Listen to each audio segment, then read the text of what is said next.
sorry, that's for a Democrat show. No matter what the technical difficulty is, this man is a professional. He goes all the way.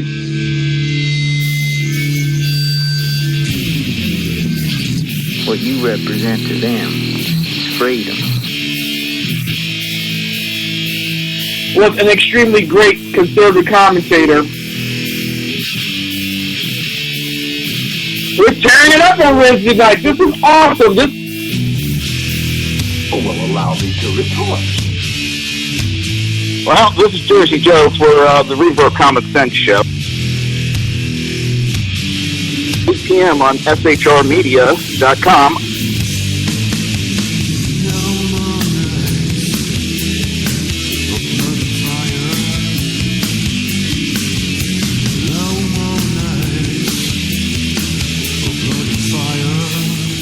This show contains language that some viewers may find offensive. Listener discretion is advised. And now on to the show. And welcome to the Reaver of Common Sense. I am your host, Jersey Joe. Looks like right now there's going to be no video. It's giving me nothing but trouble. The fun of electronics. Trying to see if I just put in a new webcam. It was working. Went to get everything set up and ran into issues. I knew better than to do this right before broadcast. I know better.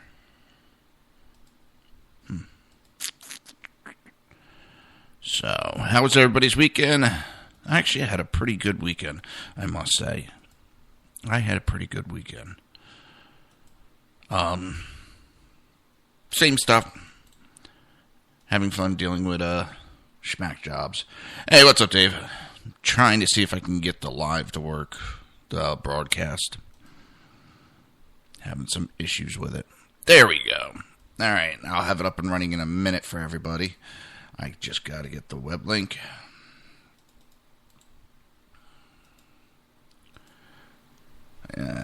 See, persistence.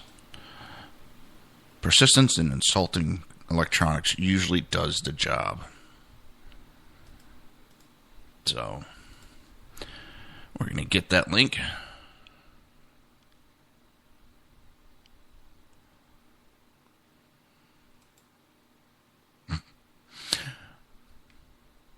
Dave, I know you're not going to do anything directly towards me. I know that. And I'll play it. Just get it to me. Compromise is what I've been talking about. I have no problem with compromise. Compromise is a good thing. But what we've been having lately is not compromise from politicians, whether left, right, or center. Everything seems to be my way and my way only. And that is what I don't like. That is not compromise.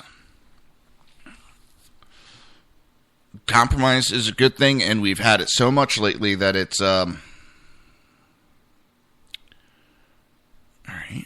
For those that want to watch the live stream, go to Reaver.1. Click on the live stream. You can... That's where it'll be. It's all back up and running.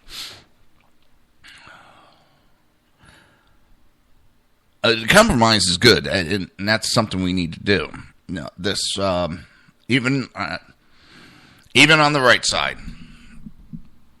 On the right side, it is not a good thing, and that's what I'm worried about with a couple of these candidates. They're going to try... It's going to be so much one-sided again, whether lately it's been all left-sided, all Democrat-sided, and we haven't got anywhere. No work has got done in Washington.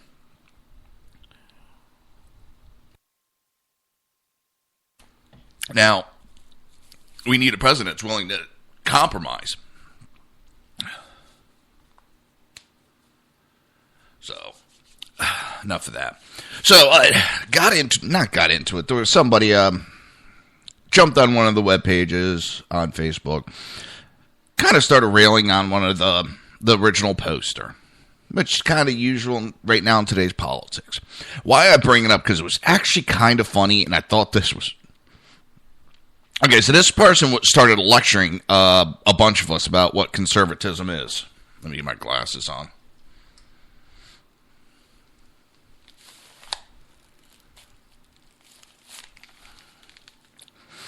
Now, it came down to the middle of the conversation. And someone said, "Go home, you're drunk." And the person responded back, "I am not a legal age of 21 yet to partake in adult beverages." Well, after a while, all of a sudden it clicked in my head that the oldest this person could be is 20 years old.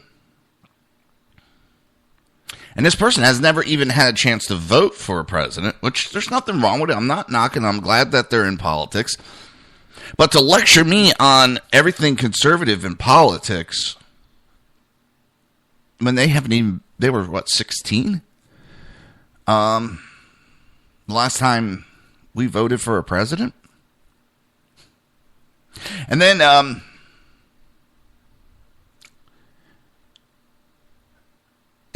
don't know if it was male or female. Yan looked like a profile of a guy, but sounded like a woman. Just the way the typing went.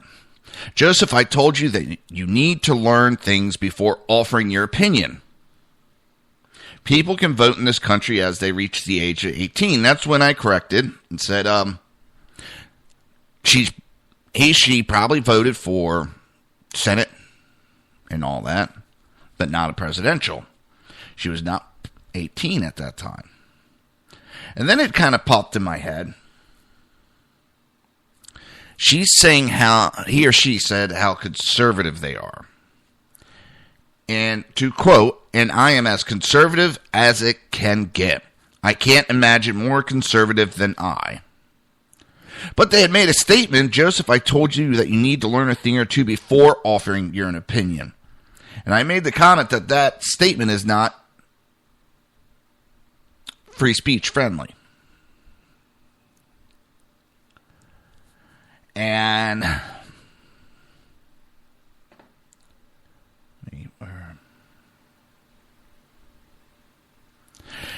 the response to that was, now it's supposed to be a strict conservative. Right, that is one of setbacks of the First Amendment, even though I support it wholeheartedly. Excuse me, I've never heard a conservative say that any part of the First Amendment is a setback. Needless to say, after I stated, I brought up about a conservative would never consider the First Amendment a setback. Yeah, never heard from he, she ever again. It was quite amusing. I don't tell that bitch. I thought it was funny as hell. Sitting there telling us, how educated they are. And that's what I love. Some of her going on about how educated they are. They have to shove that in how we're just parroting what we're told. As they're telling us how educated, and it seems exactly what I'm hearing on the news and any other sites. So, I just thought that would be a little funny one. I came across the piece, and it was originally done by Politico. And I normally don't even bother reading Politico. For some reason, the headline caught my attention. And with Nancy Reagan passing, I had to read it just because I was ready to blast Politico. And the title was, "The Reagans Were Insurgents Against the GOP Establishment." And it,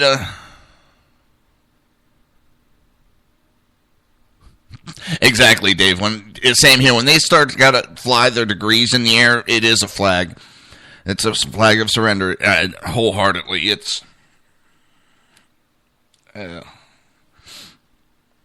kind of funny because those that gotta build themselves up usually aren't doing that good in life. But this piece, the Reagans were insurgents against the GOP establishment. Nancy Reagan never would have considered herself part of Washington establishment. For one thing, she had not lived in this town in decades. More importantly, she had constituencies of one, her beloved husband. And if the DC establishment didn't like it, and often they didn't, that was too damn bad. Still, it's hard to miss the symbolism of Miss Reagan's passing. She died Sunday at the age of 94, coinciding with the final collapse of the Republican ruling class as GOP voters over the weekend anointed one of the two anti-establishment outsiders, Donald Trump and Senator Ted Cruz, as their likely new standard bearer. With her death and the eclipsing of the GOP establishment, there is a palpable sense that something in the grand old party to which Nancy and Ronald Reagan devoted decades of their lives has been lost forever. There is more than a little irony to that outcome. Throughout the last decades of her life, Nancy Reagan tenderly kept her husband's legacy alive, and his presidency became the altar which upon every GOP candidate aspired to the White House pledged to be like. But it didn't play out that way when she actually was in the White House. Amid the many well-deserved tributes to the former First Lady, it does no injustice to Miss Reagan's memory to recall that she was an unpopular figure in Washington. To the contrary, such an acknowledgement puts her accomplishments in proper perspective. Indeed, the Reagans arrived in Washington in the winter of 1981 as insurgents themselves. A number of Republican leaders had worked against Reagan's nomination, preferring predictably moderates like George H.W. Bush or seasoned political tacticians such as Senator Howard Blake or Bob Dole. The California governor was an outspoken outsider who preferred a good horse, cowboy hat, and denim to the meaningless blather of D.C. saloons. He said impolite things like Washington was the problem. Many, including the man he defeated, Jimmy Carter, were intimidated that he might start a nuclear war. And as I said, when I saw the political, it's usually don't want to even open and read their crap. This one gives, to me, it's a nice tribute because they were outsiders. They were not your atypical, even though now everybody strives to be the next Reagan. They were not your atypical politician that went to Washington.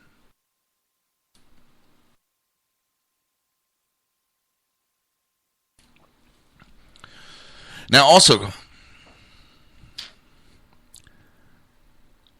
there's a rule the Republican Party snuck in back in 2012 to help Romney. And there's a possibility it could end up hurting. I don't even want to say hurting, but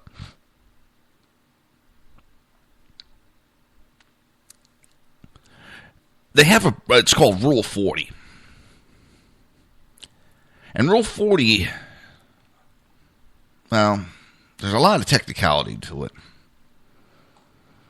And I have it on my webpage. In fact, I have the whole rule book of the Republican Party. And it goes on nominations.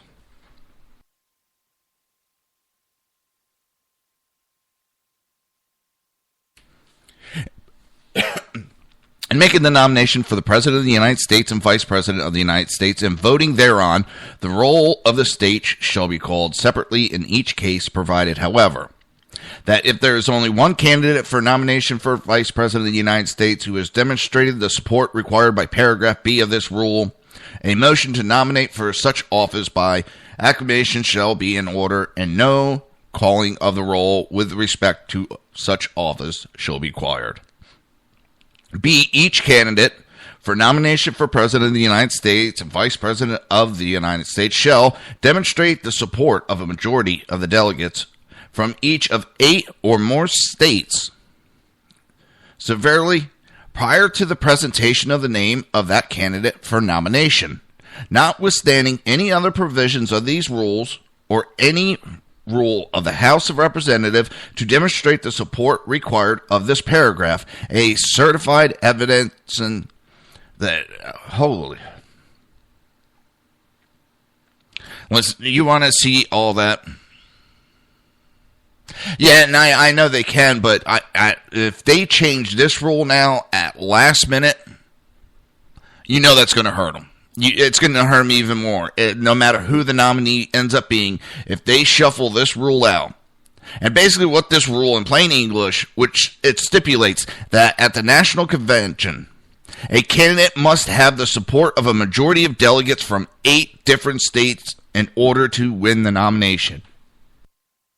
So even if we go to a brokered convention, as of right now, technically there's only... Wait a minute. Trying to count them up. Right now, only Trump has the minimum of 8. I'm sure Ted Cruz will reach at least the minimum of 8 if he hasn't already. So right now, the only 2 that are eligible for broker convention are Ted Cruz and Donald Trump.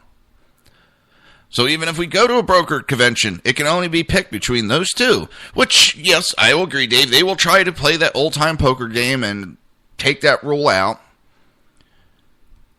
And you know that's going to cause an uprising. It caused an uprising when they put this rule in the first place. It was a last-minute rule in 2012 to protect Romney from Ron Paul. That's all it was. It was to protect him against Ron Paul.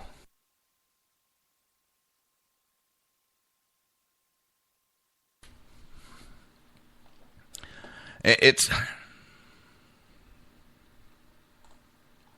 love reading through these types of rules and all the yammering just to come out and say you have to have 8 states with majority rule. It's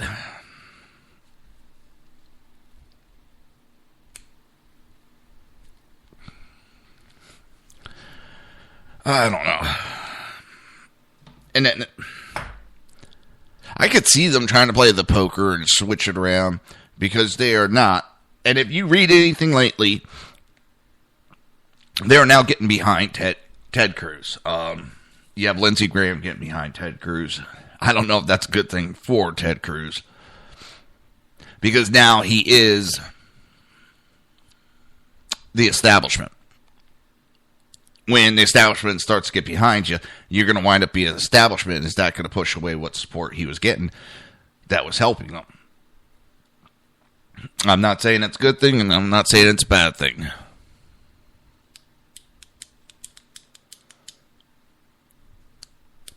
Yeah, I caught the last hour of the show, Dave. I missed the first hour. I didn't know you guys were coming on. It's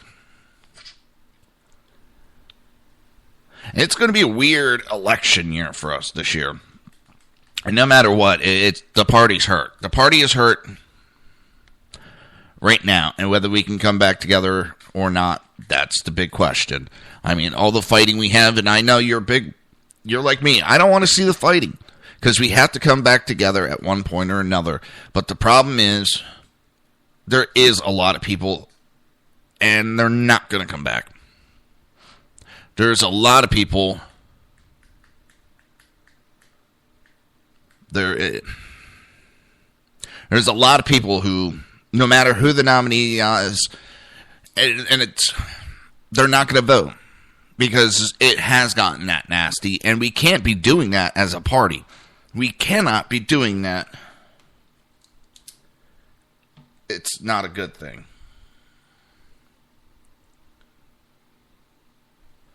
So, you're listening to the Reaver of Common Sense.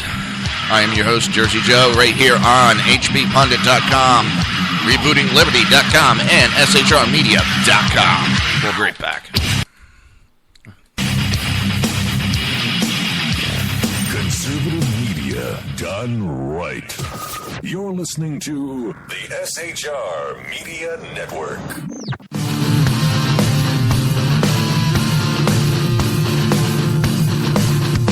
You have been listening to Reaver of Common Sense, hosted by my dad, Jersey Joe.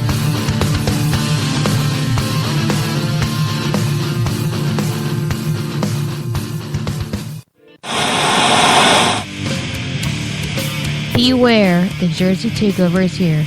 Every Monday through Friday, 11 a.m. to 1 p.m. Eastern Standard Time. You can catch the Reaver Common Sense Show, hosted by Jersey Joe, right here on shrmedia.com and highplainsdailynews.com. Only Jersey can deliver hell like no one else, so consider this your fair warning.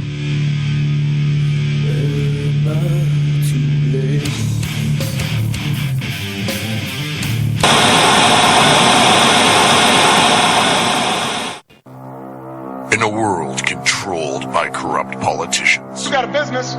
That you didn't build that.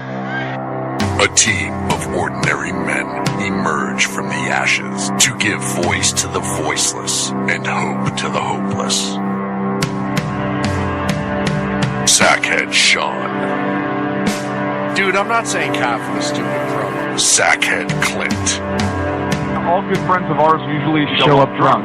Also starring Sacco as the producer. I'm a little bit drunk, 'cause I'm drinking. They are the Sackheads Radio Show. Every Wednesday at 8 p.m. Pacific on shrmedia.com.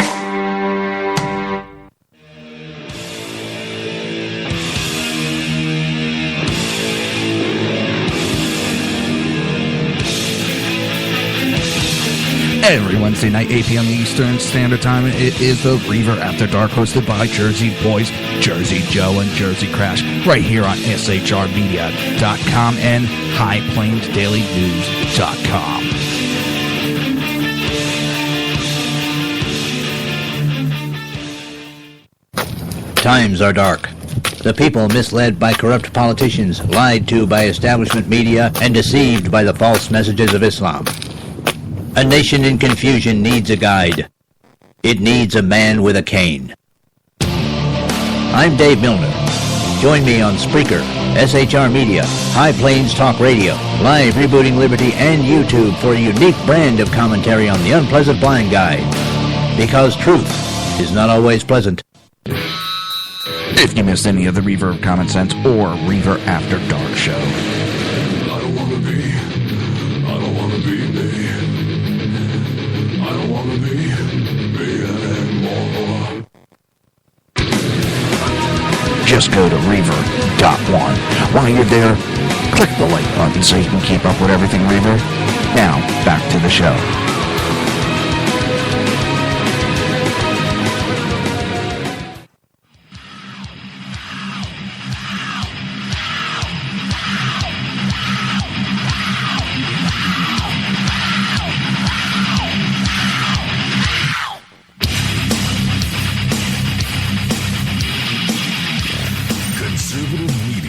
Done right.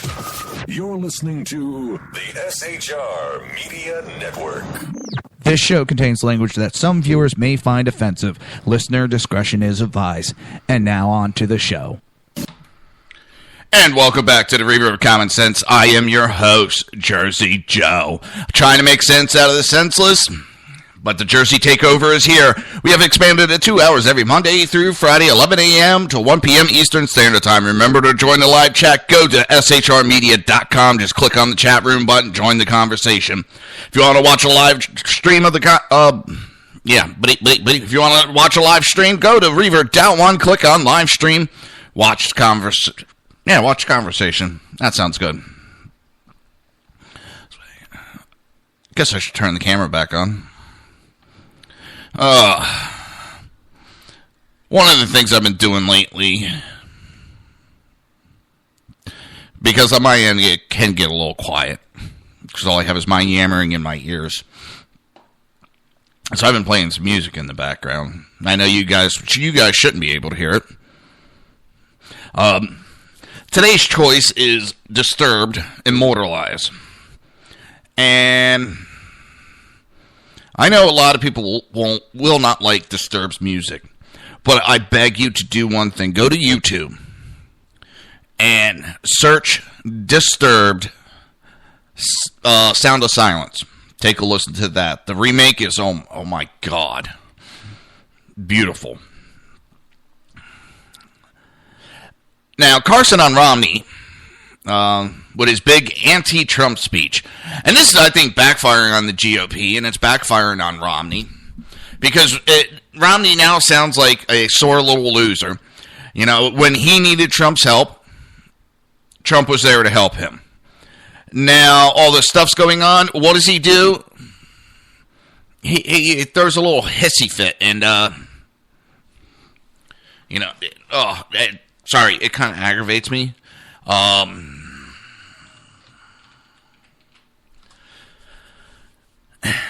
Friends like that, you don't need enemies. You really don't.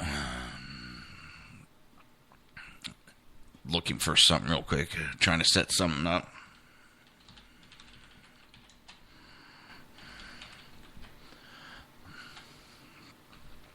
Damn keyboard.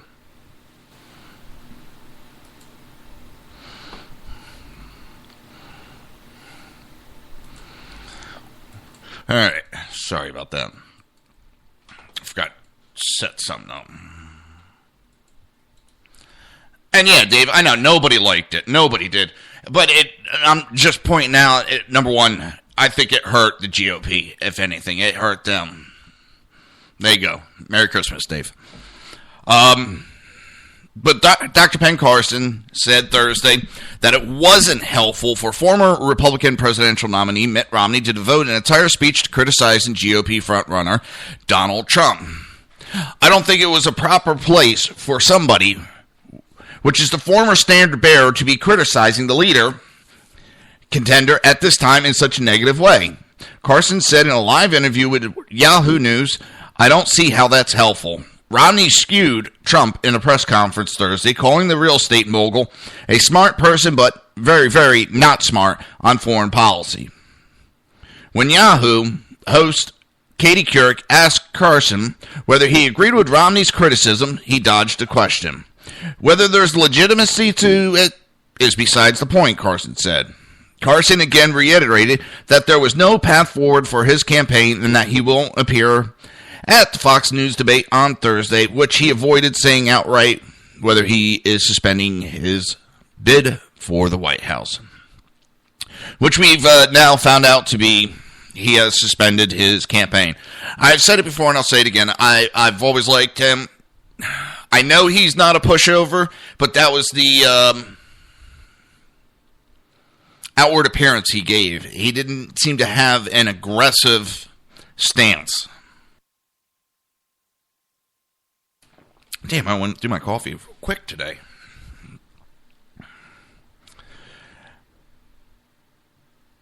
There's talks of him trying to take Rubio's Senate seat.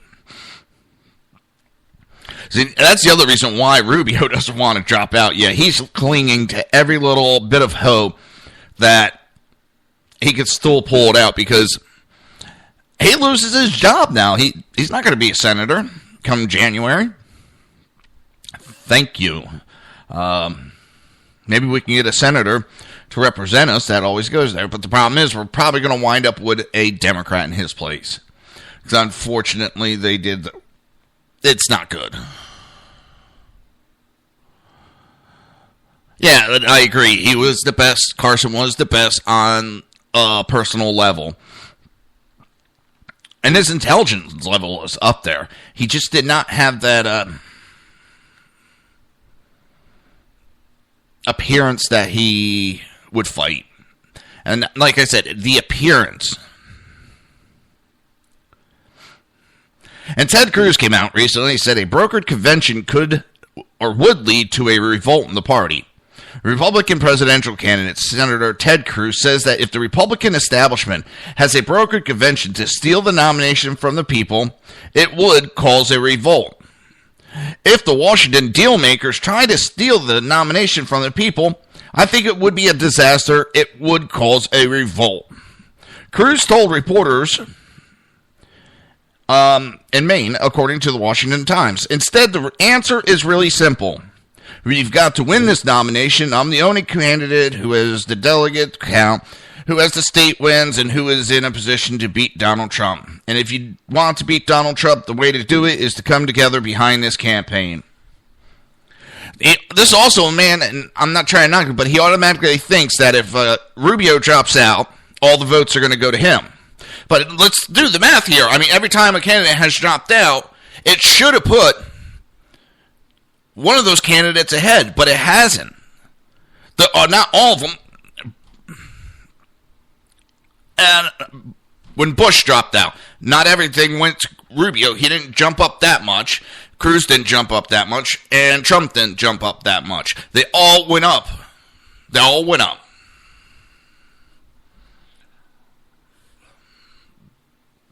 And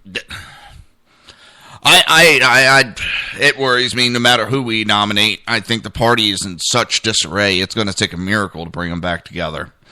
So you elect and then brokered, you pick Cruz. Everybody else, the other side's not going to be happy. You pick Trump, the other side's not going to be happy. We have too many goddamn factions anymore. Too many. And we're not the only. Democrats going through the same things. There's factions, but the difference is Democrats keep their side quiet. They don't air their laundry out in the public. Republicans, they're the family that fights out on the front porch. Democrats, they go into the house and fight. It's,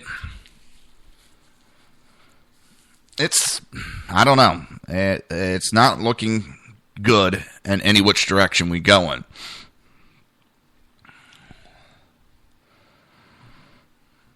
And, all right. Cruz also spoke directly to voters who are currently supporting rival Donald Trump. Let me speak for a minute to the Donald Trump supporters. So he just now is finally talking to them. So he wasn't talking to, he was only talking to his own supporters. That's kind of a stupid statement to make. I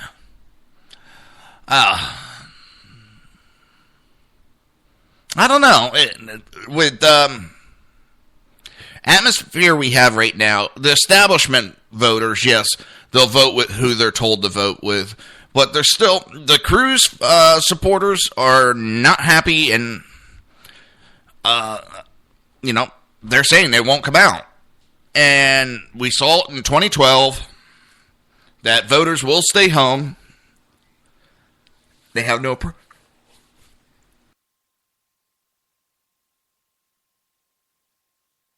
they have no problem staying home. And I don't know. I've never seen where, and I could be wrong, but I've never seen. And I think it's stupid if you say, well, let me talk directly to him. So you haven't been talking to him before, and that would be your stupidity. It doesn't matter whether Trump said it, Cruz said it. I never liked that statement. Let me talk directly to him. So you've been ignoring the other half? But he goes on, he says, I get it that people are angry and we're frustrated now. A couple of weeks ago, he was talking how people are being emotional and you can't trust that and yada yada. We are so furious because we've been lied to. We've been lied to over and over and over again. But Donald Trump embodes that Washington corruptions that we are angry about. The answer to the corruption is not go with someone who has been funding liberal Democrats for decades. See, I'm getting tired. He's constantly going to the well on that.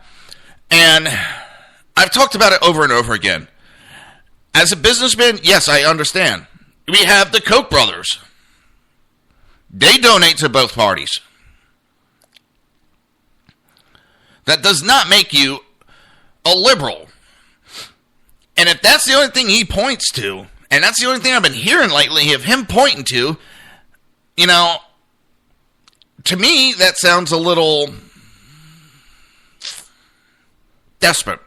Like Rubio was desperate, and he kept going, oh, please.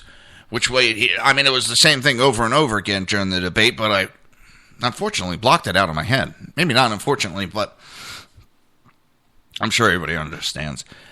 Going to the same thing over and over again makes you look a little bit desperate. Cruz is not desperate. I'm not saying he is.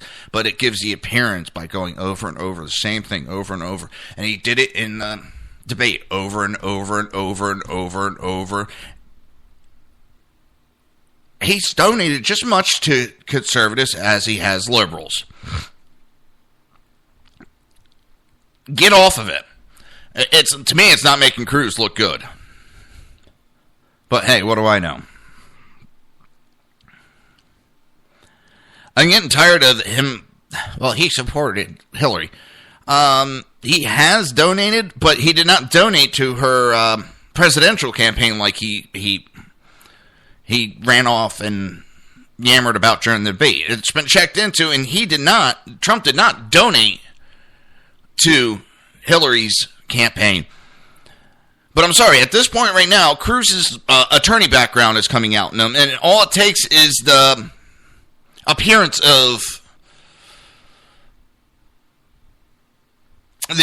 of Donald Trump supporting the liberals.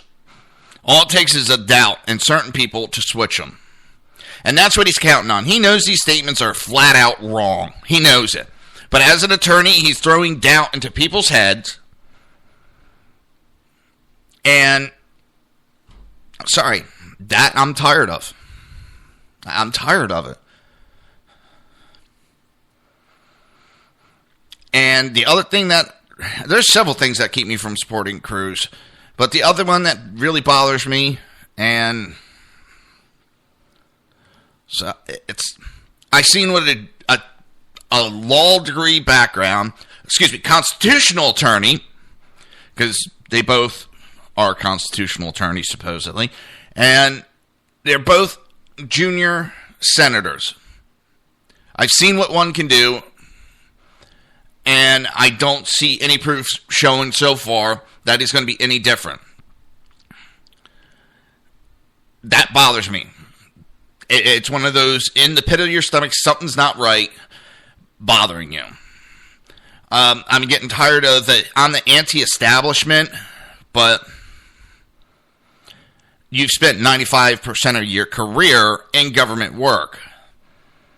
That doesn't make you anti-establishment. That makes you a part of the establishment. Just as Bernie Sanders screams that he's anti-establishment, he's been getting a government paycheck since, 1985, 1981, or some shit like that.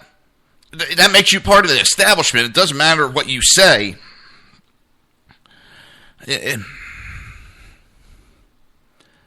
Yes, I know. Cruz stood up there, and he tried semi-filibuster, which really didn't do anything because it wasn't a filibuster and nothing was being voted on at the time. It didn't change anything.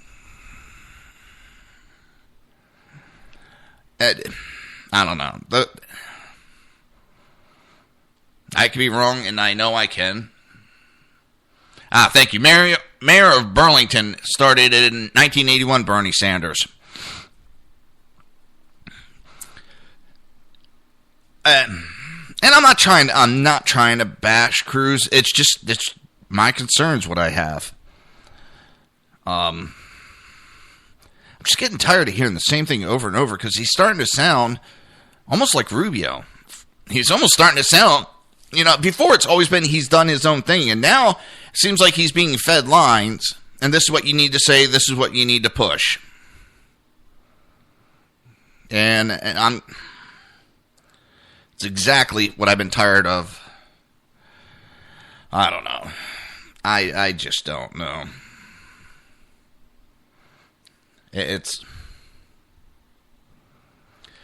I do know it's time for a commercial. You're listening to the Reaver of Common Sense right here on shrmedia.com. We'll be right back.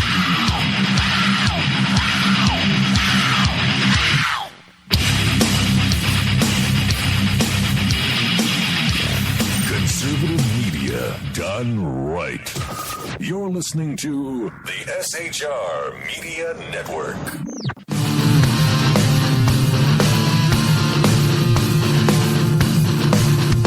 You have been listening to Reaver of Common Sense, hosted by my dad, Jersey Joe.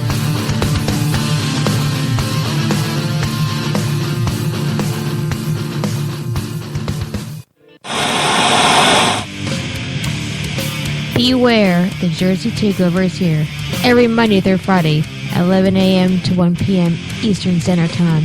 You can catch the Reaver Common Sense Show, hosted by Jersey Joe, right here on shrmedia.com and highplains.dailynews.com. Only Jersey can deliver hell like no one else, so consider this your fair warning.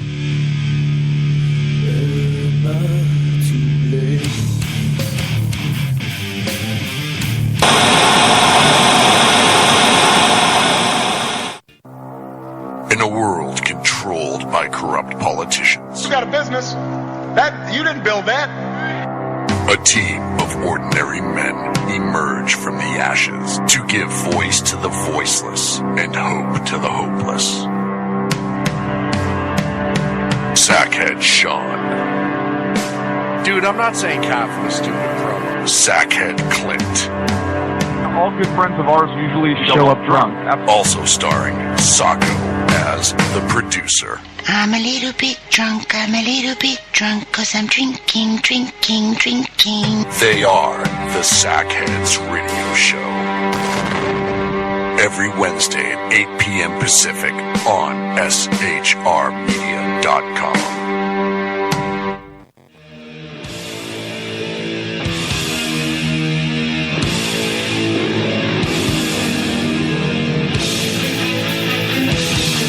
Every Wednesday night, 8 p.m. Eastern Standard Time, it is the Reaver After Dark, hosted by Jersey Boys, Jersey Joe, and Jersey Crash, right here on shrmedia.com and highplains.dailynews.com.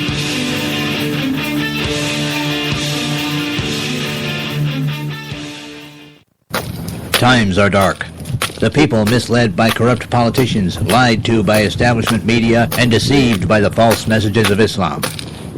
A nation in confusion needs a guide. It needs a man with a cane. I'm Dave Milner. Join me on Spreaker, SHR Media, High Plains Talk Radio, Live Rebooting Liberty, and YouTube for a unique brand of commentary on the unpleasant blind guy. Because truth is not always pleasant.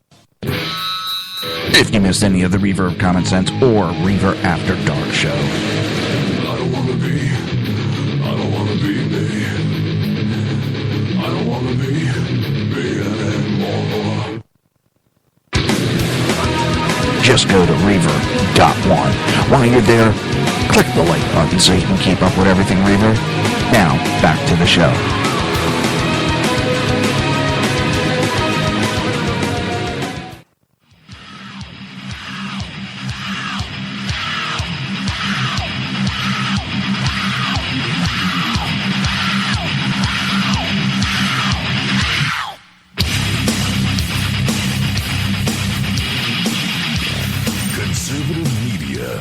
Right. You're listening to the SHR Media Network. This show contains language that some viewers may find offensive. Listener discretion is advised.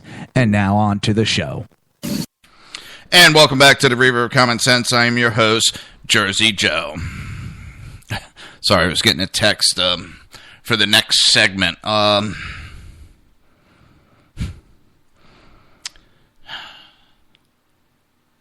I got this information. It's part of the Hunter's Education course for New Jersey. I have a friend that's getting ready to go through it. And you have to watch through these bunch of videos. And the first one caught his attention immediately. And he got a hold of me probably within minutes of watching it.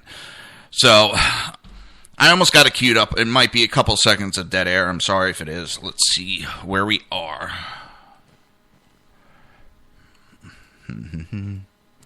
All right. Now, remember, this is the course that it's sanctioned by New Jersey, this class is. This is what New Jersey wants you to watch. In fact, you don't want. It's mandated that you watch this. All right. Come on.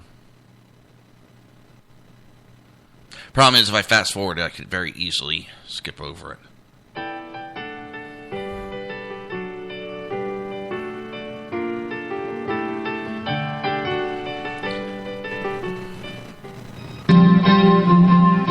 Pay attention and listen to the beginning.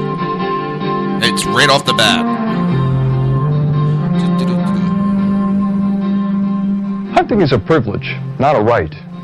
To ensure that you are allowed to enjoy that privilege, you are asked to make a commitment. Part of that commitment is to learn everything you can about your chosen firearm or bow, the type of game you want to hunt, and the laws pertaining to both. So I'm going to play it again.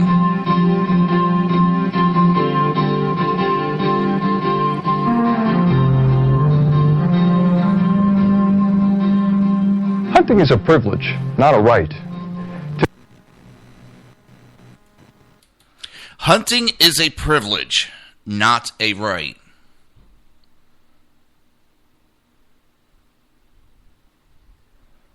Hunting is a privilege.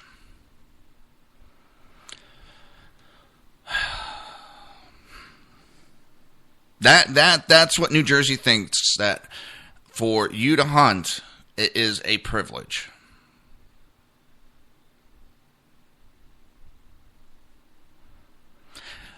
Just goes to show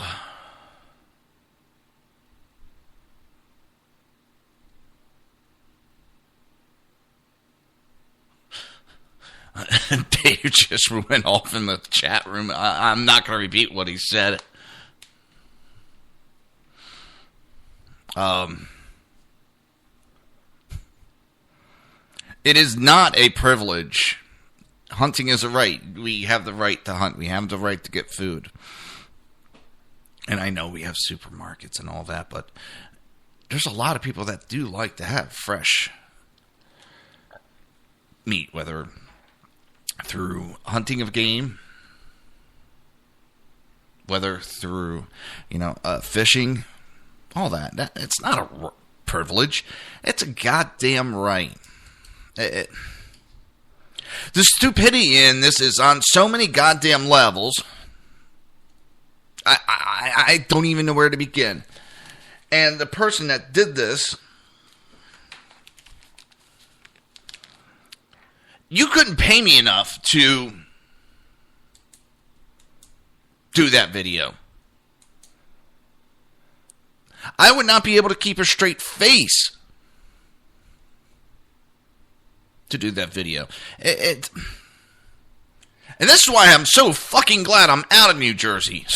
I'm so glad I'm out of New Jersey.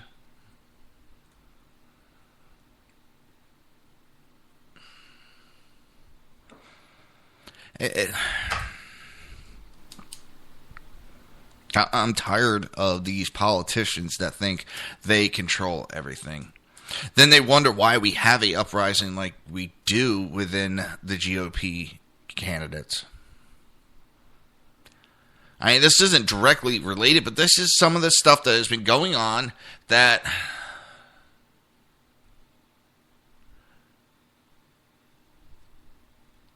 fueling these outsiders.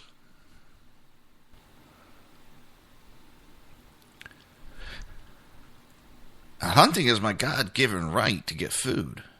Because if I can't afford store-bought food, which is getting so goddamn expensive, the only recourse I have is to go out and get food from the wild.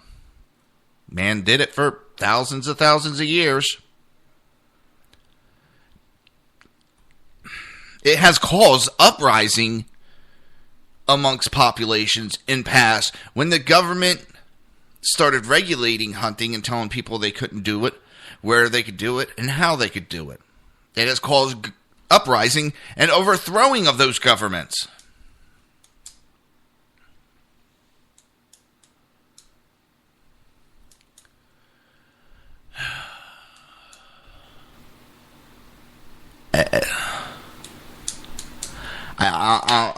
I'm utterly speechless and aggravated at the same time. Because now I'm out of coffee. So I was watching, what was that? Damn, I can't remember the name of the show on Discovery. And the one guy has a beer assistant. I need a coffee assistant. Where's my wife? Well, she's not around, so I can say that. Because if she was around, she'd smack me upside my head for that comment. And then laugh. And then go get me a coffee.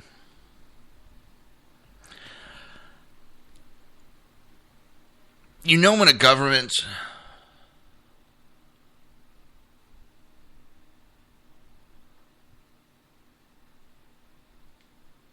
You know when a government's getting out of control and on a downward spiral. When to control the people, it has to. When it has to control the hunting. When it has to control the food of the people. That's when you know a government is in trouble and overregulating. I mean, I do understand this might get me in a little trouble. I do understand licensing and permits. Because the money does go to some good causes within conservation and all that. I don't agree that we should have to, but I do understand some of the reasons for it. But I also at the same time know our government does some not nice stuff. And it is an indoctrination slowly for them to take control. And no, David, I'm not saying I agree with how New Jersey put it. I'm just saying when they want you to have a license and a permit to do some of these things, hunting and fishing, I can understand because that money does go to conservation. It goes to making sure that the wildlife in that area stay around. And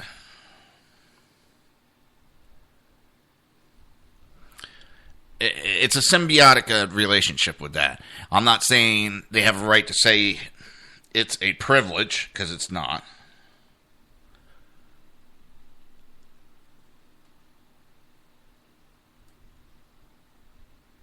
Yeah, but when it comes to licensing, I can somewhat see the purposes of them.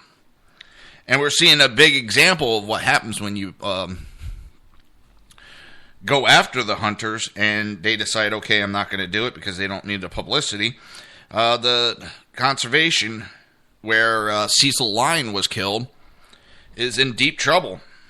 As I reported the other day, it looks like they're going to have to kill over 200 lions for no reason. But, I mean, the reason being, they're overpopulated. They had allowed those populations to be around because of the hunting and the amount of money that was paid to go hunting. I mean, it was $50,000 per permit, just for the permission to go hunting on that property. Now, you take that $50,000, go buy 200. That's a lot of goddamn money that was coming in. That's not coming in now. You also have the populations are off. They are getting aggressive with humans. They are, well, the towns, that's how they feed themselves. That was their business. The hotels, all that, are not getting the people in because no one's going hunting, so why do people want to go to that area? And the ones that understand all this and the symbiotic relationship between the two are the hunters, are the conservatives. Hunters care more about nature than anybody else. Hunters care about what's going on in the woods. They're just not this group of people that go trancing in, ruining everything, and walking out. That would be the liberals. And proof, look at the global warming protests, or whatever you want to call it, that they did up in New York a couple years ago, where they strewn litter all over the place. Everything they were touching, they would throw down on the ground right there.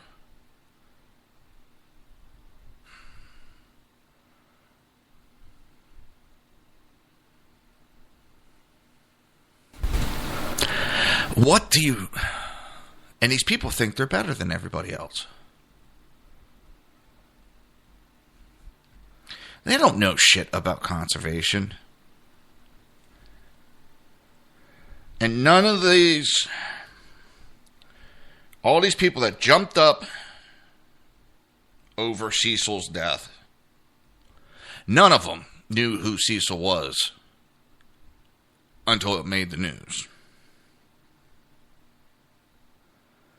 The hunter has been cleared of any wrongdoing.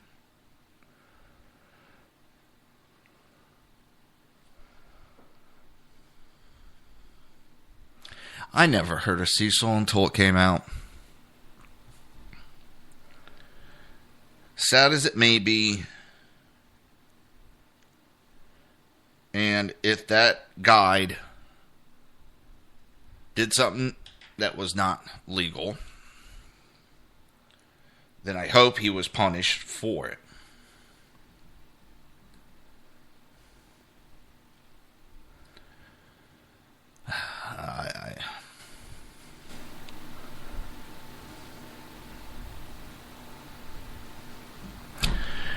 Just another one of those days.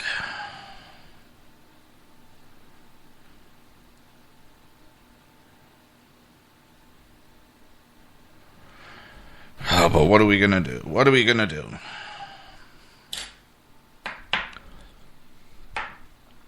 Oh. We need to take our government back. I don't know. There's a place right around the corner, not far from my house. They make all these funky tacos, and they have a lion taco. They make a taco out of lion meat, rattlesnake. They make it out of some exotic meats. I'm not going to try it. All right, going to hit break a little bit early today. And remember, you're listening to the Reaver of Common Sense right here on shrmedia.com.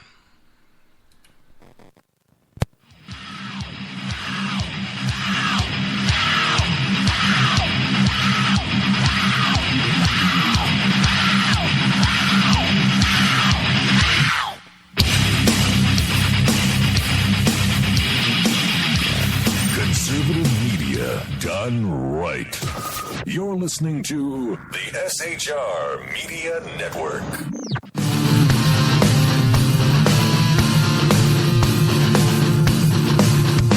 You have been listening to Reaver of Common Sense, hosted by my dad, Jersey Joe.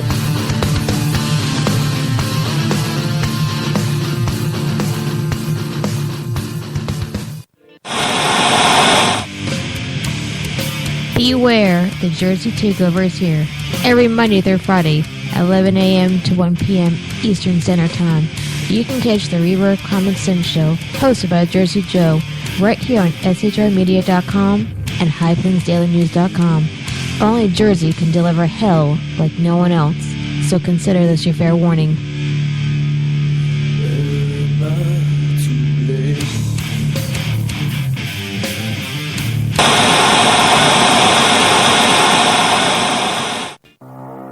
In a world controlled by corrupt politicians, You got a business. That you didn't build that. a team of ordinary men emerge from the ashes to give voice to the voiceless and hope to the hopeless.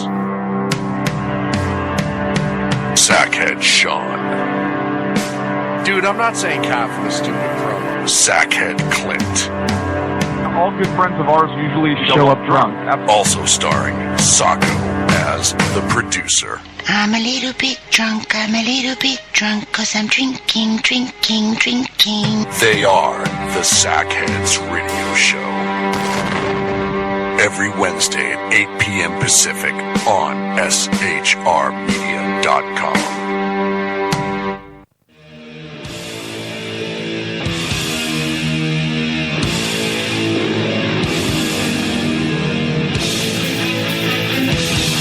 Every Wednesday night, 8 p.m. Eastern Standard Time, it is the Reaver After Dark, hosted by Jersey Boys, Jersey Joe, and Jersey Crash, right here on shrmedia.com and highplainsdailynews.com.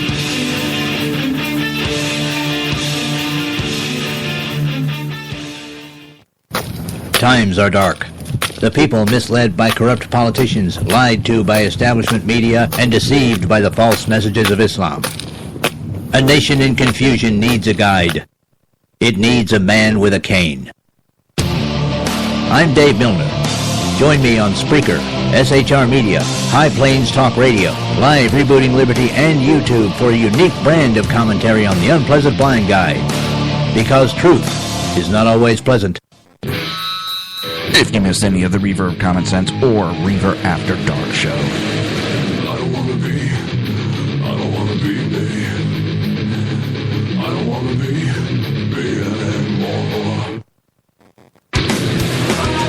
just go to Reaver.1. While you're there, click the like button so you can keep up with everything Reaver. Now, back to the show.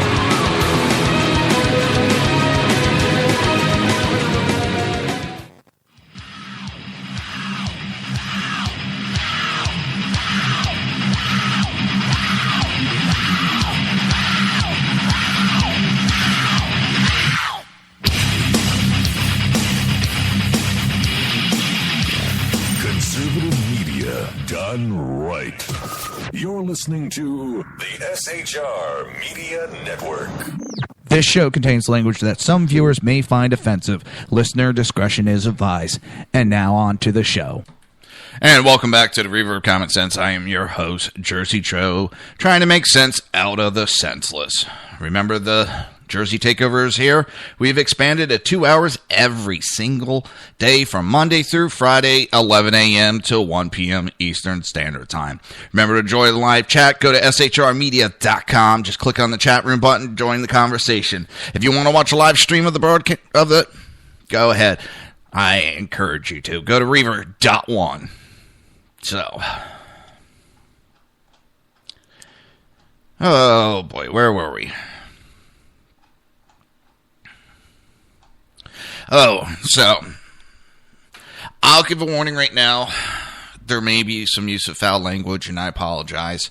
I'm going to be reading tweets from liberals, and they're tolerant agendas. So please, if you're within earshot of kids, put in headphones or turn it down. I'll try to change some of the wording. Just understand that that's not the words they're using. Within the first 30 minutes, vile tweets. Within 30 minutes of Nancy Reagan announcing that she had passed away. 30 minutes. It took no time at all for the ugliness to begin flowing once the death of Nancy Reagan was announced. And I'm going to give you a small sampling of the tweets that came out. And remember, this is the tolerant left.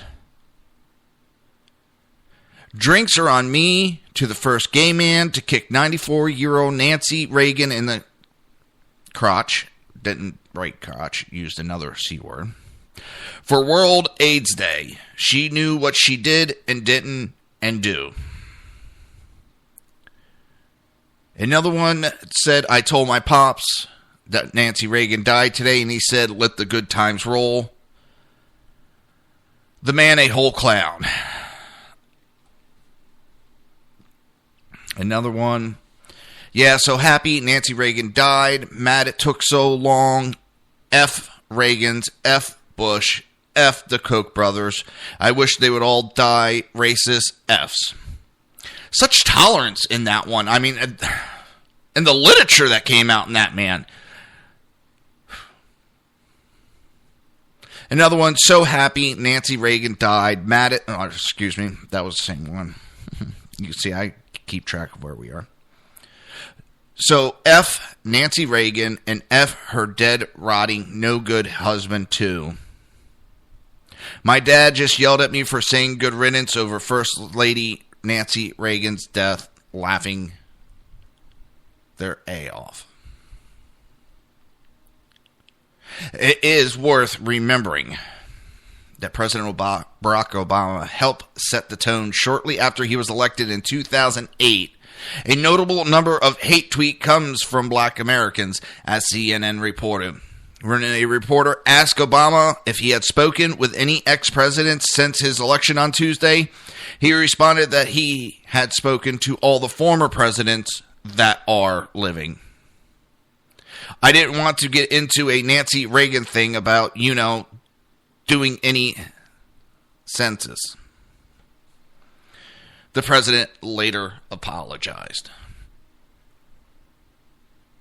This is the sick, vile, disgusting liberal comments. They make all these and then condemn the right. They talk about being tolerant. They talk about being for the people. Could have fooled me. Tell you that right now. Could have fooled me. It is absolutely unacceptable. It is absolutely vile. And if I was a Democrat, I would be embarrassed of my party.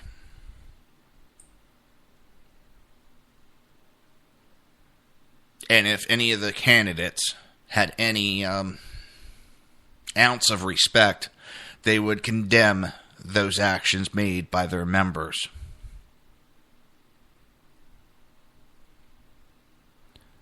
But we know good old Hillary Clinton will not condemn it. We know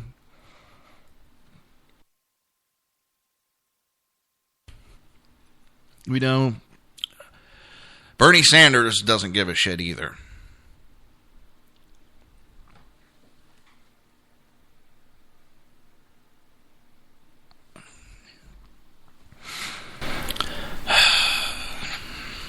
My next thing to do with the web channel. Yeah, oh, I know they'll say nothing. I know that. I know they won't. They don't have the guts to stand up. But yeah, the next thing I'll be doing with the video, live video, is adding a green screen so I can do a better background than these two walls. I've been messing around with it all weekend. I get bored. And this man, he's supposed to be so religious and such a man of the cloth. Well, he's not a man of the cloth, but you know what I mean. Glenn Beck at CPAC compares Trump to film villain, claims Industrial Revolution started in America because of Constitution. Oh, and by the way, for all those that was saying it was nothing, he was talking about Stu with that threat. I guess the Secret Service did not agree with the excuse, and they have been investigating, and they showed up at the studio of Glenn Beck. So I guess that lame excuse. Thanks, Dave. But Glenn Beck is out there preaching, literally preaching Bible verses and all this. And if he's supposed to be some religious person, the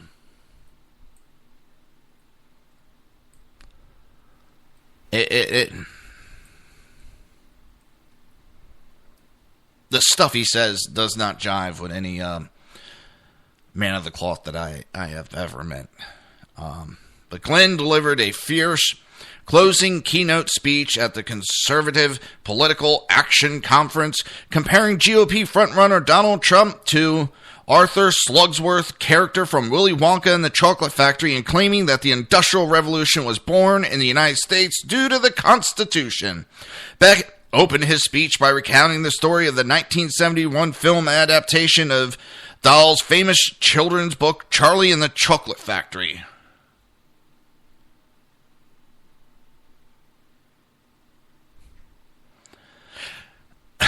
Yeah, I'll have dinosaurs attacking women in bikinis in space. He paid special attention to the film's villainous businessman, Arthur Slugsworth, who approached the main character, Charlie Bucket, after the boy had won his golden ticket to enter Wonka's Chocolate Factory. Slugsworth offered Charlie money if the boy would steal for him a new candy from the factory. In Dahl's world, whenever you get a golden ticket, a Slugsworth always shows up. But that's kind of funny. Slugsworth was not an evil, villainous character in that movie. He actually worked for Willy Wonka and was used as a way to find out which kid would be honest. And I don't know, that analogy actually puts Trump in a good light. I don't understand his thinking on this. Slugsworth, unless my memory's way off, Slugsworth worked for Willy Wonka. Slugworth was trying to help Willy Wonka find out which kid was honest to take over his factory.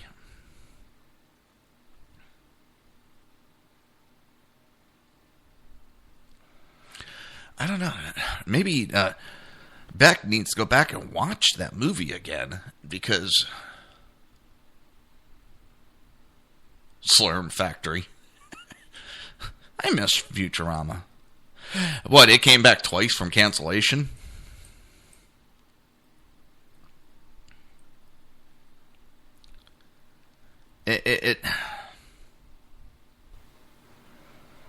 I think Beck really needs to go back and watch the movie, because he is missing something. He's missing something big. Slugsworth was not the evil villain. Slugsworth was playing a role just to find out who was worthy.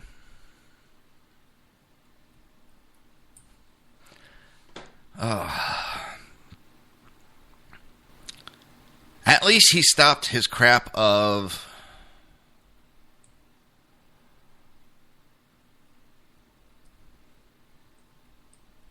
this, comparing to Hitler and all this crap. And if you look at it, the liberal paper was the one that started all that crap. And people that are jumping up and taking on that he's Hitler reincarnated and all that shit. It's a bunch of conservatives repeating a liberal agenda.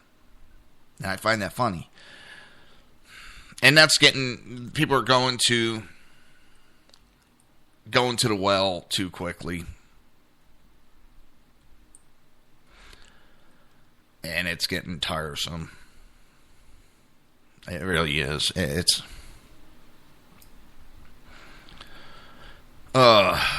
but he had yelled, told the audience, "What is your golden ticket?" Someone shouted, "Ted Cruz." Beck smiled at the response, but made clear that he sees the Constitution as a golden ticket. He went so far as to claim that the Industrial Revolution started in the United States as a direct result of the United States Constitution.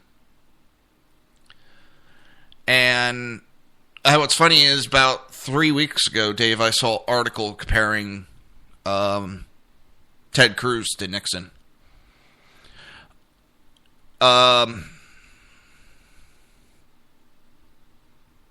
I wonder if this is the same kind of situation where Beck stood up on stage for like 3 months saying that he owned the original copy of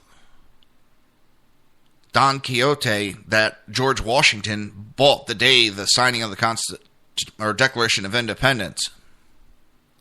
And he ran around 3 months telling people that, and he knew it was not the original version. Because the original version is in a museum.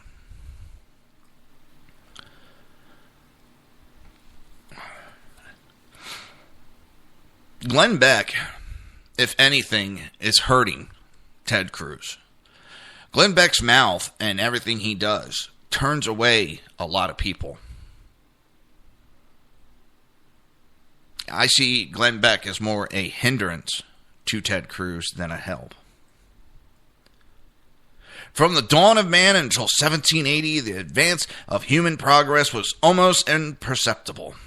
Key measures like life expectancies, household income, total wealth, starvation rates, infant mortality rates for tens of thousands of years, to measure those, you could only measure them over centuries because they never moved. But then what happened in the 1790s onward, human progress began to accelerate at an exponential rate. The Industrial Revolution was born here. America became the technology and production engine of the world here. Why? What happened in America? It was the Constitution of the United States of America. It was equal justice for all men. This is our golden ticket.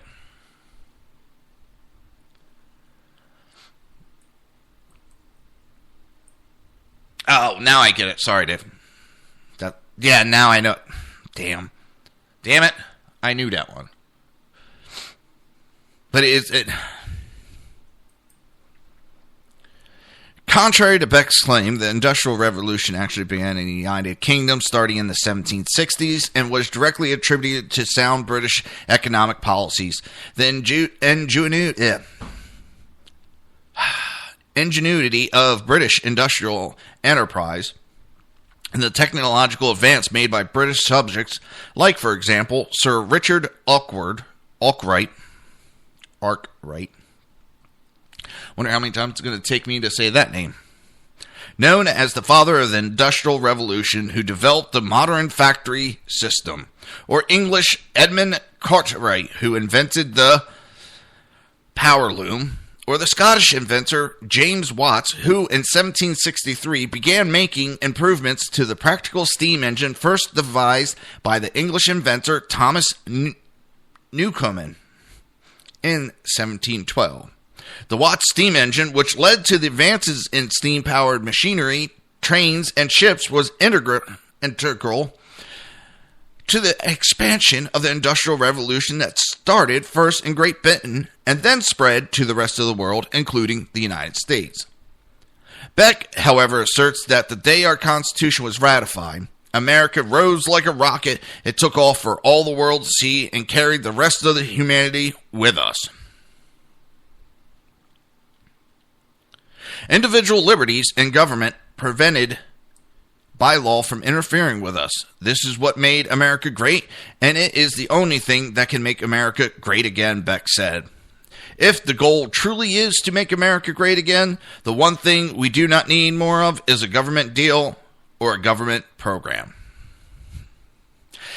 But the only way to get stuff done is through deals, negotiations, compromise.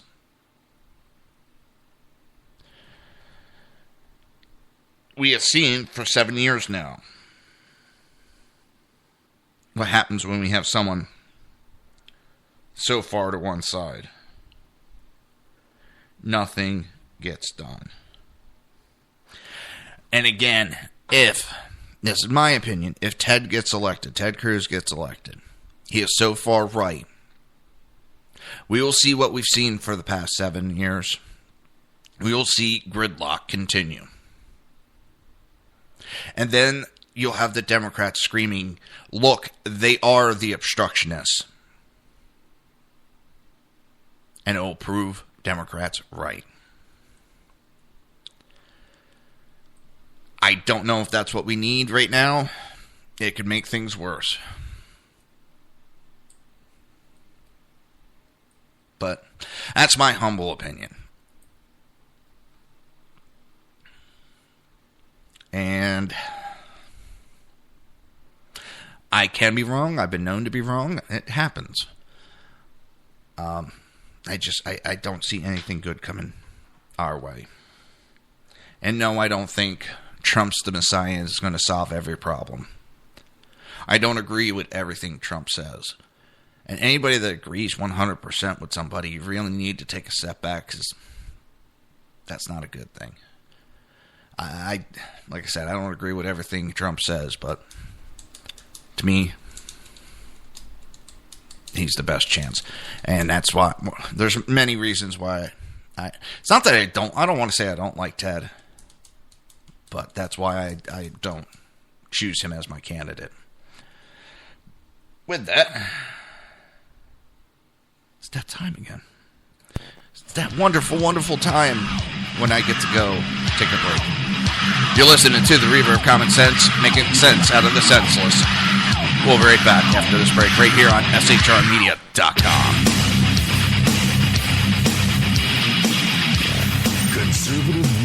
Media done right.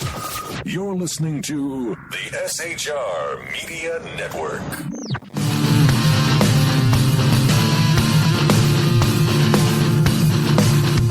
You have been listening to Reaver Common Sense, hosted by my dad, Jersey Joe.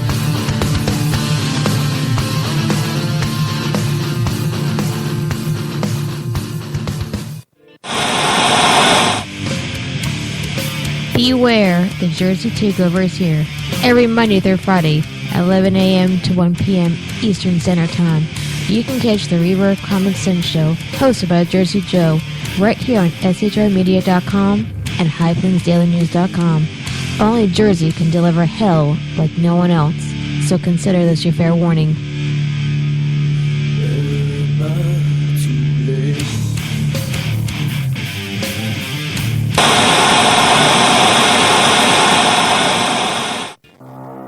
In a world controlled by corrupt politicians, You got a business. That you didn't build that. a team of ordinary men emerge from the ashes to give voice to the voiceless and hope to the hopeless.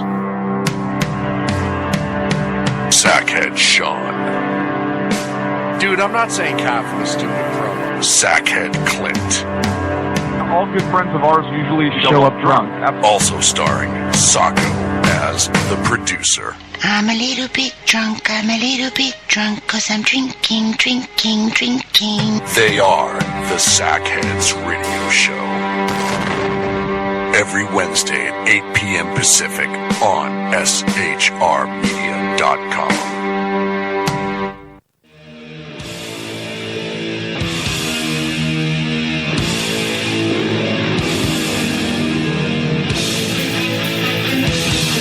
Every Wednesday night, 8 p.m. Eastern Standard Time, it is the Reaver After Dark, hosted by Jersey Boys, Jersey Joe and Jersey Crash, right here on shrmedia.com and highplainsdailynews.com.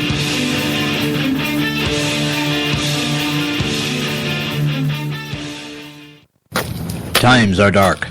The people misled by corrupt politicians, lied to by establishment media, and deceived by the false messages of Islam. A nation in confusion needs a guide. It needs a man with a cane. I'm Dave Milner. Join me on Spreaker, SHR Media, High Plains Talk Radio, Live Rebooting Liberty, and YouTube for a unique brand of commentary on the unpleasant blind guide. Because truth is not always pleasant. If you missed any of the Reaver of Common Sense or Reaver After Dark show, I don't wanna be me. I don't wanna be anymore. just go to Reaver.one. While you're there, click the like button so you can keep up with everything Reaver. Now, back to the show.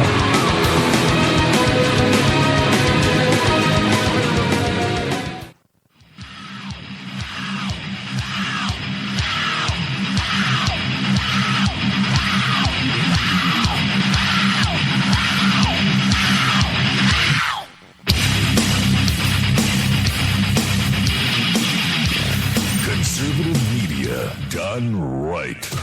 You're listening to the SHR Media Network. This show contains language that some viewers may find offensive. Listener discretion is advised. And now on to the show. And welcome back to the Reaver of Common Sense. I am your host, Jersey Joe. I am trying to make the sense out of the senseless, and the Jersey Takeover is here. We have expanded it to 2 hours every Monday through Friday, 11 a.m. to 1 p.m. Eastern Standard Time. If you want to be part of the conversation, go to shrmedia.com, click on the chat room button, join the conversation, or you can go to Reaver.one and watch the broadcast. Just click on the live stream. So much fun. I don't know why, I'm just no energy today. Keep yawning.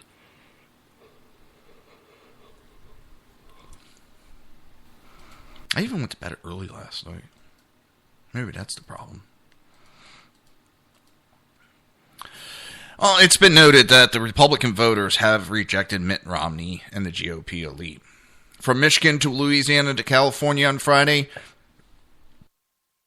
rank-and-file Republicans expressed mystification, dismissal, and contempt over the instructions that their party's most high-profile leaders were urgently handing down to them: reject and defeat Donald J. Trump.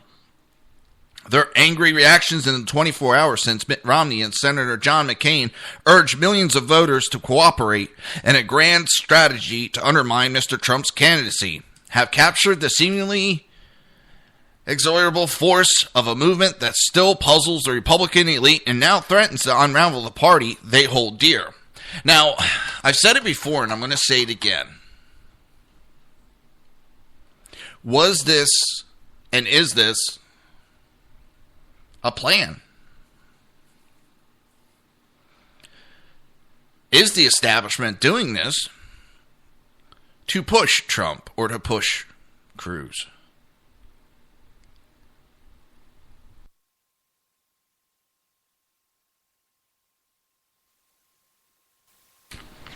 It's very well could be any of those. In an interview, even lifelong Republicans who cast a ballot for Mr. Romney 4 years ago rebelled against his message and plan. I personally am disgusted by it and think it's disgraceful. 71-year-old Leota, the butler, a retiree from Louisiana who voted for Mr. Romney in 2012. You're telling me who to vote for and who not to vote for, please. I don't know. What I mean by it is basically using like a reverse psychology. That standing up and doing this, and it's pushing people towards Trump and pushing people towards Cruz more. It's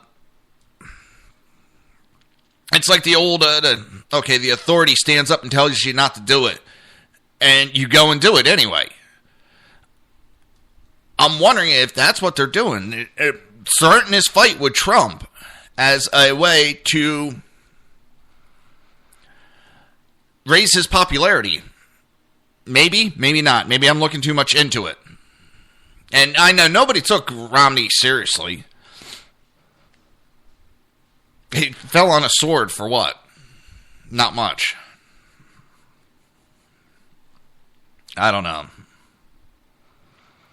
Now, I love West Virginia lawmakers. They have overridden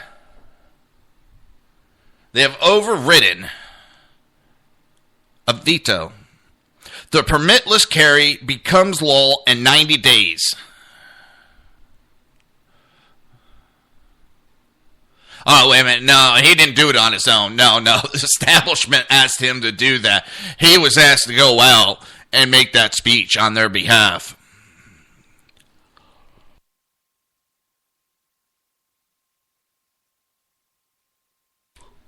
It's just another way of looking at it. Do I think I'm correct on that sense? No. But it's one of those little ideas that's in the back of your head that keeps scratching. I don't think it. My honest opinion, they're scared shitless of Trump. They got lobbyist group that are banging on their door telling them they're not going to be getting any money if Trump gets in because it's going to hurt the lobby groups. It's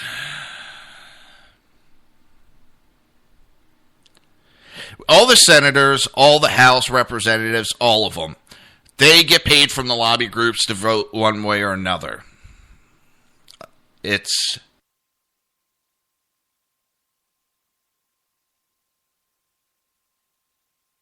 can't stop yawning all of a sudden.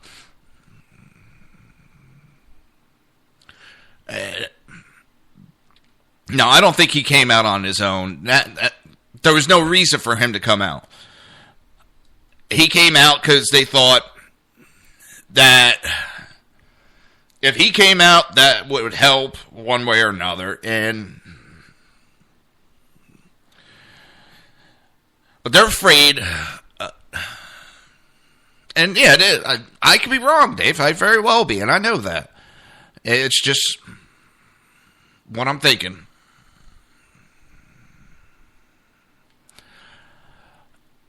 And all the senators, as I was saying, and the House representatives, they get paid by lobby groups to vote one way, vote yes, or vote no. They get paid pretty pennies. What was it for the TPP? Biner got like $3 million or something like that, and Paul Ryan got $1 million to vote yes. And you wonder why a lot of this stuff happens. Now, you got those groups that are scared shitless that if Trump gets in, they're not going to be able to do business as usual. They won't be able to pay off a president like they've done in the past. We all know that. We've all said it for how many years now. So if they're not going to get their stuff passed through, they're not going to be paying off senators and congressmen. So a lot of them are pissed off because that's where they make their money. Oh, yeah, a lot. I mean, I have the figures up on Reaver.1.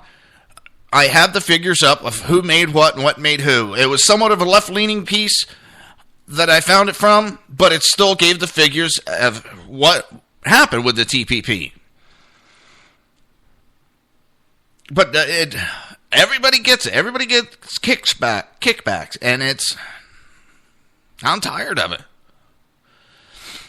On March 4th, the West Virginia House voted to override Governor Tumlin's veto of permitless carry legislation, and on Saturday, March 5th, the West Virginia Senate followed suit. When Tumlin vetoed the legislation, House Bill 4145, he released the following statement. West Virginia law enforcement officers have dedicated their life to keeping us safe and helping us in times of need. And it's disheartening that the members of the legislature have chosen not to stand with these brave men and women, putting their safety and the safety of West Virginia at risk. How is it putting them at risk? That if citizens are all armed. If anything, it makes their job easier. And we got something like that going on here in Florida. And it pissed me off because it had to go through one committee. One committee. And the gentleman that is running that committee is a Democrat and refused to even bring it up. So it killed the bill because one senator did not want that bill.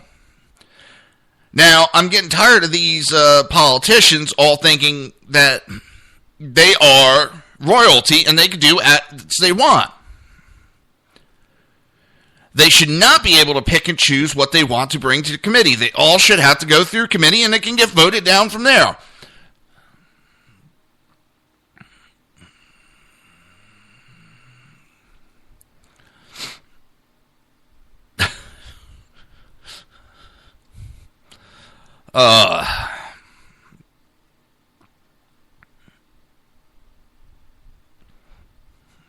I didn't say that's what Trump would do. I said that's what I think is going on. Otherwise, why would they be throwing such shit fit? But with this, I'm getting tired of these lawmakers thinking carrying a gun means violence. And there is no statistics to back up that claim. There's no statistics that show an increase in violence when people open carry. And it just means they can't control the people. So I am very happy to report that the elected officials actually did what the people wanted. But lawmakers who view the requirement of a concealed carry license as a burden to the exercise of the Second Amendment right saw things differently. WSAZ-3 reported that the Senate override the veto by a vote of 23-11. The override means persons 21 years older and older who are not barred from gun possession will be able to carry a gun without a permit, and persons 18 to 20 years of age will be able to get a concealed carry permit to carry a gun. Permitless carry, concealed carry, now becomes law in 90 days. And I mean, we're down to what, 4 states that outright ban open carry, and unfortunately, Florida is one of those states. And it probably would have passed if not for this one senator that Wouldn't even let it be heard in a committee. The true obstructionists are Democrats, because if it's not one of their bills, they throw this little hissy fit, and they stop bills before it's able to be voted on. If you're that sure that the bill is not good, it will die in votes. No, you block it from being heard because you know it's going to pass votes and it's going to become law.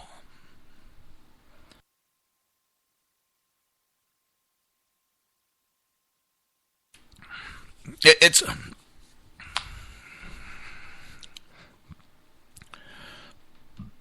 these politicians are so afraid of people being able to protect themselves. Cops are not there to intervene. They have no requirement to intervene. They do not have to step in. They are there to clean up messes after.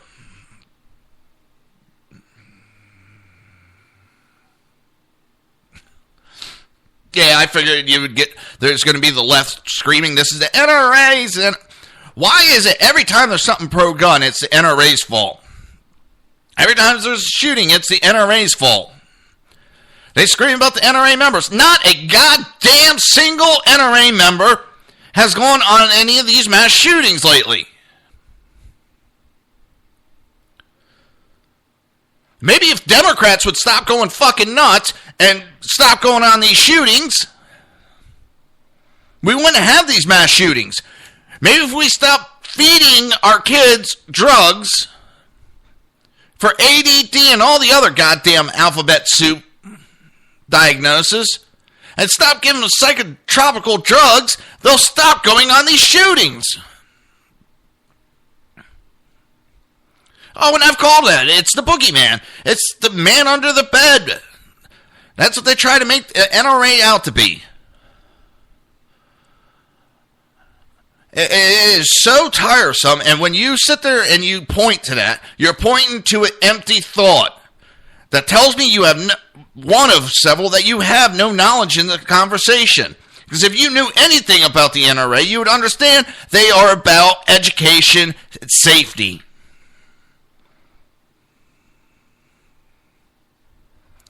It's okay that you have Michael Bloomberg paying millions and millions of dollars into groups and buying politicians off for anti-gun. That's acceptable.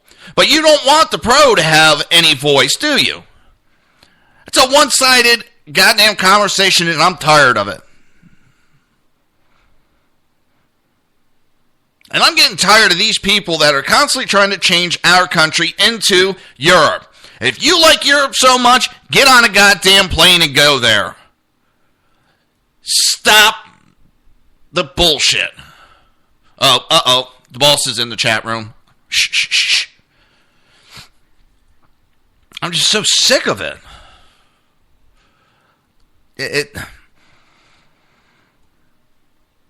You don't like this country. It is easier for you to pack your shit up and go to Europe and live in a socialist country than it is to change the whole country's way of thinking.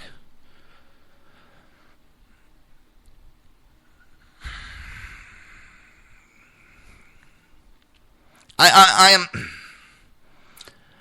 and I hate putting it that way. I really hate putting it that way because I do not want anybody to not feel welcome in this country.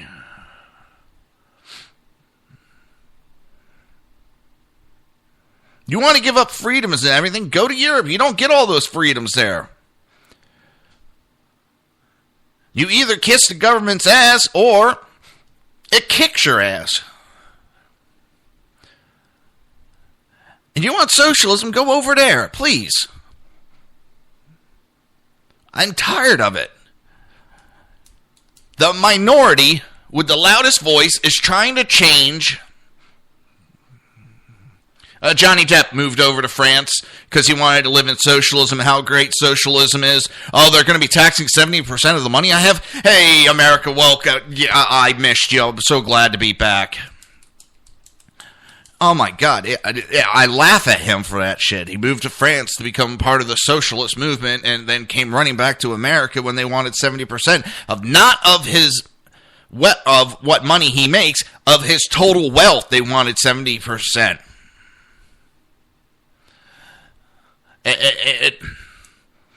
You think it's so great? Go, bye, see ya. Drop your passports on the way out. I'll tell you what, they're going to be begging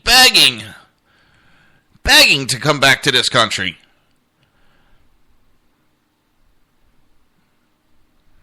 It's looking like, let's say Bernie Sanders gets in. For his plans, the math was done. Middle class alone would have to come up with close to $5,000 in extra taxes. $5,000 out of middle class, that's a lot of goddamn money for them. That's going to hurt a lot of people. And that's just a basic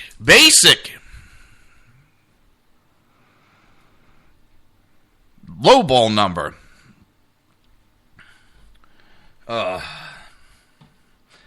And remember this, you go over there, you don't always have the freedoms and the freedom to speech, the freedom to speak out against the government. Because at that point, you are ruled. You do not live in freedom. There we go. But remember, you're listening to Reaver Common Sense right here on hbpundit.com, rebootingliberty.com, and shrmedia.com. We'll be right back.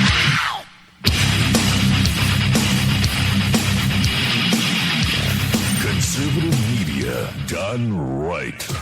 You're listening to the SHR Media Network.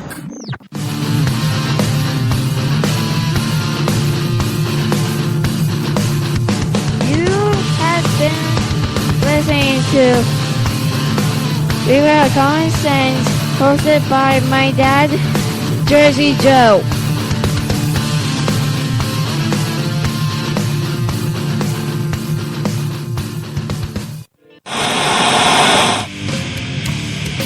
Beware, the Jersey Takeover is here. Every Monday through Friday, 11 a.m. to 1 p.m. Eastern Standard Time. You can catch the Reaver Common Sense Show, hosted by Jersey Joe, right here on shrmedia.com and highplainsdailynews.com. Only Jersey can deliver hell like no one else, so consider this your fair warning.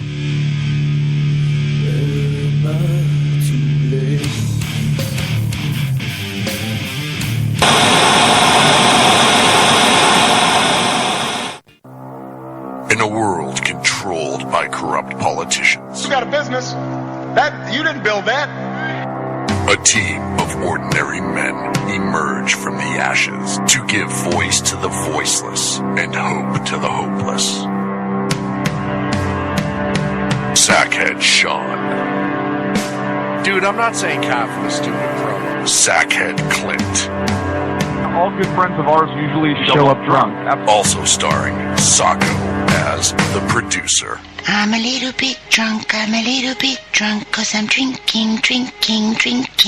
They are the Sackheads Radio Show. Every Wednesday at 8 p.m. Pacific on shrmedia.com.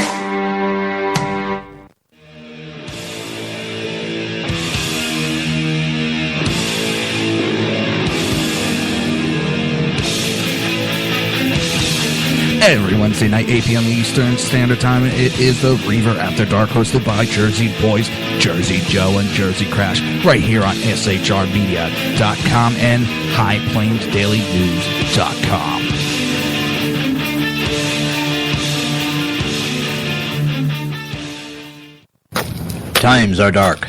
The people misled by corrupt politicians, lied to by establishment media, and deceived by the false messages of Islam. A nation in confusion needs a guide. It needs a man with a cane. I'm Dave Milner. Join me on Spreaker, SHR Media, High Plains Talk Radio, Live Rebooting Liberty, and YouTube for a unique brand of commentary on the unpleasant blind guide. Because truth is not always pleasant. If you missed any of the Reaver Common Sense or Reaver After Dark show,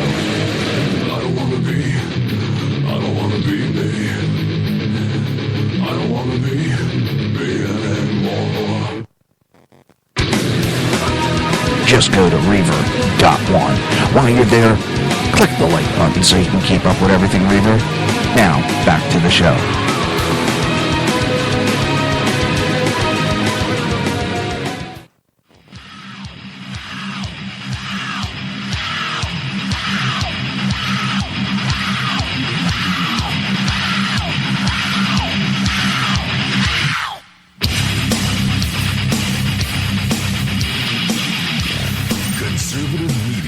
Done right. You're listening to the SHR Media Network. This show contains language that some viewers may find offensive. Listener discretion is advised. And now on to the show. And welcome back to the Reaver Common Sense, hosted by none other than me, Jersey Joe, where I am trying to make sense out of the senseless. The Jersey Takeover is here. We have expanded to 2 hours every Monday through Friday, 11 a.m. to 1 p.m. Eastern Standard Time. Remember to join the live chat. Go to shrmedia.com. Click on the chat room button. It's a big button. It says chat room on it. Can't miss it. Join the conversation. If you want to watch a broadcast, you can go to Reaver.one. Click on the live stream and get a live feed of the show.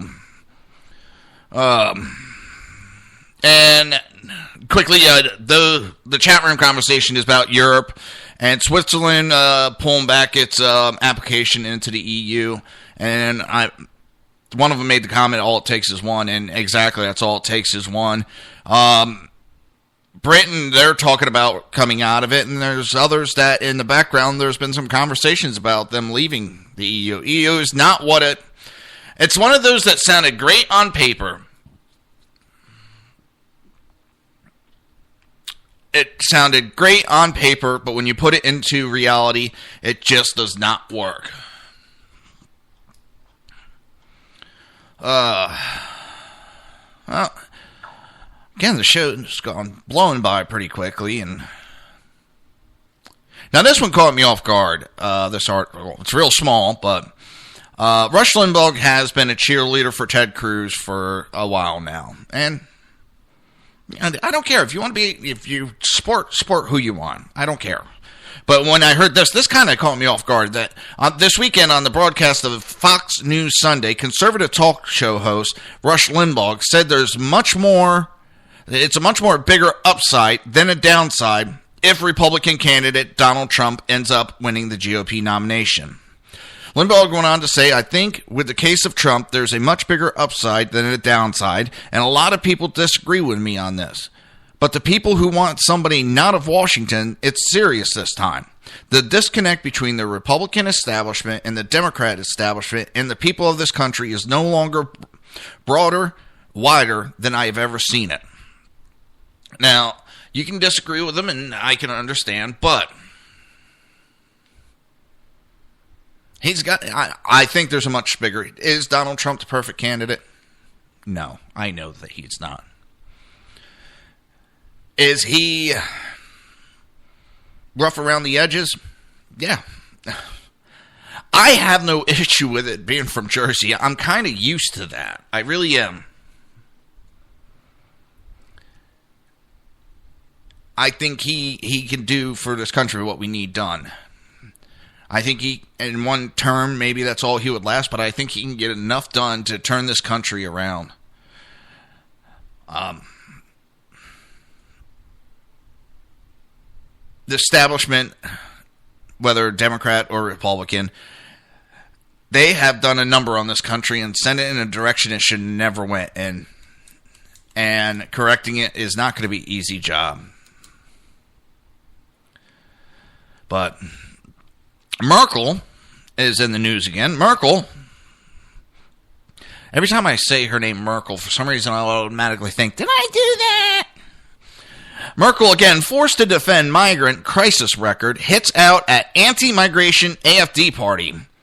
German Chancellor Angela Merkel has criticized the anti-immigration alternative for Germany AfD party, saying it stirs up prejudice and polarizes society. I love how automatically when people are speaking out against government, they are being prejudiced against certain groups. They are polarizing society. It's a way to try to silence and discredit the opposition. And that's all they're doing. Did I do that? Did I screw up my country? Her comments made in an interview with the newspaper reflect growing unease among Germany's mainstream parties and rising popular support for the right-wing AfD and its fierce opposition against Merkel's refugee policy. Merkel's faces one of her toughest electoral tests in 3 regional elections on March 13th. The AfD is set to win about 20% in the eastern state and match the ruling Social Democrats in the southwest state, according to the most recent polls. Exactly. Merkel is the one that has caused this whole problem in Germany. Her open border policy against the wishes of the people. And I don't think the people there were exactly against migrants coming there. They didn't want the open door policy. And she has just opened a floodgate, and it's causing... Europe's getting overrun right now by Muslim. And it's not turning out to be a pretty picture.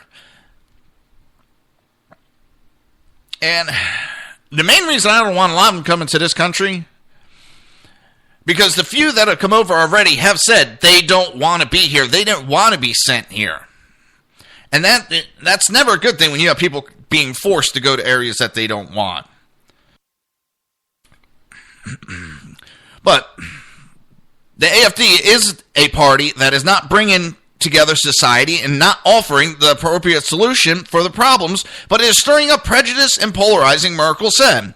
The elections in those areas, states, are Germany's first since last May and will serve as a litmus test of popular feelings after more than 1 million migrants arrived in Germany last year. Merkel said government officials and mainstream parties had to challenge the AfD in public debate by clearly distinguishing themselves from its anti-immigrant stance.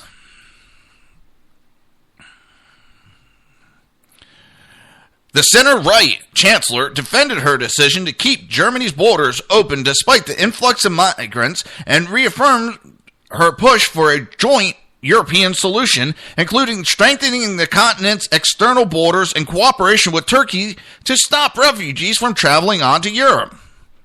We can only meet this challenge together. The EU's emergency summit with Turkey scheduled on Monday will focus on how Ankara was planning to spend €3 million pledged by EU's member states to stem the flow of migrants to Europe, she said. Leaders should also discuss how EU member states could help Greece to cope with this difficult situation. How about this? Stop having an open door policy. Stop inviting these people in. Stop giving them citizenship when they arrive. And they just might stop coming. If you make it illegal for them to be there and stop inviting them, they may not come. But when you invite people to come to your country, they will take you up on that offer. And that's why I don't understand. They're complaining about the amount of people that are coming in, but they're saying that they're going to take in as many as they can and have an open door. Don't worry about it. Come on in. Oh, now we're going to complain that everybody's here. What do you expect? If you put a sign out in front of your house and say, open house, anybody wants to come in, and then complain about people coming in your house, you are dumber than hell or just plain crazy. Take your choice.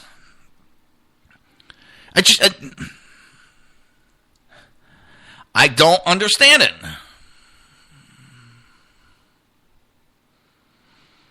You ask people to come, invite them, and then don't understand and figure out what the problem is.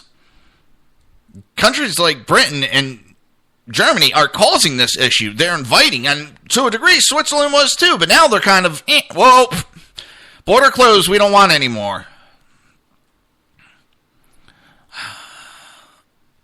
You have Austria, who's imposed a border restriction. They're trying to seal off their border to protect it.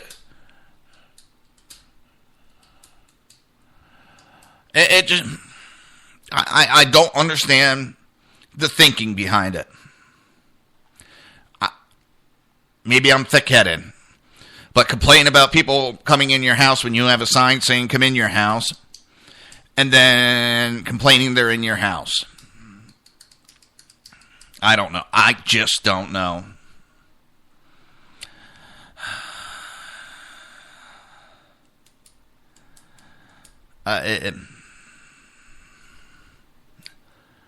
Hopefully somebody can make sense of all that, because there is no sense in what Merkel is doing. She's talking out of both sides at the same time. She's trying to appease her people, but then also trying to appease these immigrants coming in. They're not assimilating to Germany's culture, and the government's trying to tell the Germans to assimilate to their culture. That's not the way this works. Well,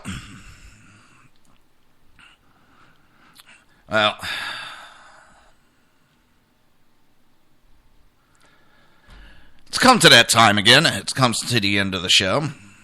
I just want to remember everybody, every Monday through Friday, 11 a.m. to 1 p.m., I will be right here on hppundit.com, rebootingliberty.com, and shrmedia.com. And I just want to say thanks for listening, and I will talk to you tomorrow. Have a great day.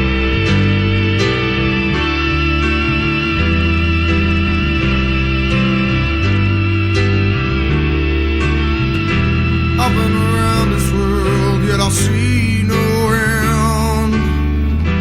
All shall fade to black again and again. This storm that's broken me, my own